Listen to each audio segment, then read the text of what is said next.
తెలంగాణలో రేషన్ కార్డుల పంపిణీకి సర్కార్ సిద్ధమవుతోంది. రాష్ట్ర వ్యాప్తంగా మొదటి విడతలోనే 1,00,000 రేషన్ కార్డులు ఇచ్చేందుకు ప్లాన్ చేస్తోంది.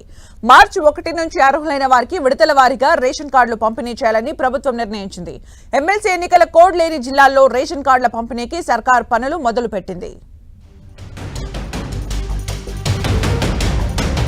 రేషన్ కార్డుల పంపిణీకి తెలంగాణ సర్కార్ శ్రీకారం చుట్టనుంది. మొదటి విడతలో భాగంగా మరో 2 రోజుల్లో 1,00,000కు పైగా రేషన్ కార్డులను లబ్ధిదారులకు అందించేందుకు ప్రభుత్వం ఏర్పాట్లు చేస్తోంది. గత ప్రభుత్వ హయాంలో అతి తక్కువ సంఖ్యలో రేషన్ కార్డులు మాత్రమే పంపిణీ చేయడంతో ప్రజల నుంచి రేషన్ కార్డుల కోసం పెద్ద ఎత్తున డిమాండ్ ఏర్పడింది. దీంతో కాంగ్రెస్ సర్కార్ ఏర్పాటైన వెంటనే రేషన్ కార్డుల కోసం దరఖాస్తులను స్వీకరించింది. తాజాగా మరోసారి అప్లికేషన్లు తీసుకున్న ప్రభుత్వం అర్హుల ఎంపికపై క్షేత్రస్థాయిలో పరిశీలన మొదలుపెట్టింది. మొదటి విడతలో దరఖాస్తు చేసుకున్న వారితో పాటు తాజాగా అప్లై చేసుకున్న వారిలో జిల్లాల వారీగా లబ్ధిదారుల ఎంపిక ప్రక్రియను మొదలుపెట్టింది. తమిళనాడు, కర్ణాటక, కేరళలో రేషన్ కార్డుల తయారీ, పంపిణీపై రాష్ట్ర పౌర సరఫరాల శాఖ ఉన్నతాధికారులు ఇప్పటికే అధ్యయనం చేశారు. గతంలోలా కాకుండా పొరుగు రాష్ట్రాల్లో అమలు చేస్తున్న డిజిటల్ రేషన్ కార్డు తరహాలోనే డిజిటల్ స్మార్ట్ కార్డులు ఇవ్వాలని సర్కార్ నిర్ణయించిందని సమాచారం. ఏటీఎం కార్డు సైజులో ఉండే ఈ కార్డుకు చిప్ అమర్చి కుటుంబ సభ్యుల సమగ్ర సమాచారం తెలియజేసేలా కార్డును రూపొందించాలని ప్రభుత్వం భావిస్తోంది.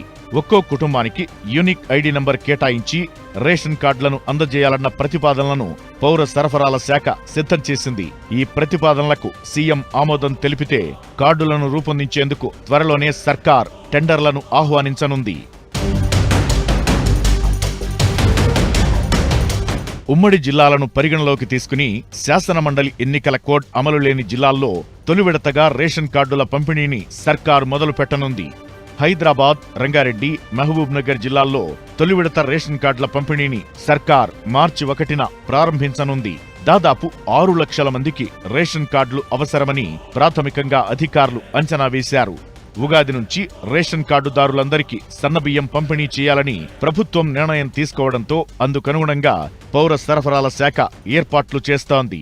ప్రస్తుతం రాష్ట్రంలో 90 లక్షలకు పైగా రేషన్ కార్డులుండగా దాదాపు 3 కోట్ల మంది లబ్ధిదారులున్నారు. దాదాపు 6 లక్షల రేషన్ కార్డులు కొత్తగా ఇవ్వాల్సి రావచ్చని అధికారులు అంచనా వేస్తున్నారు.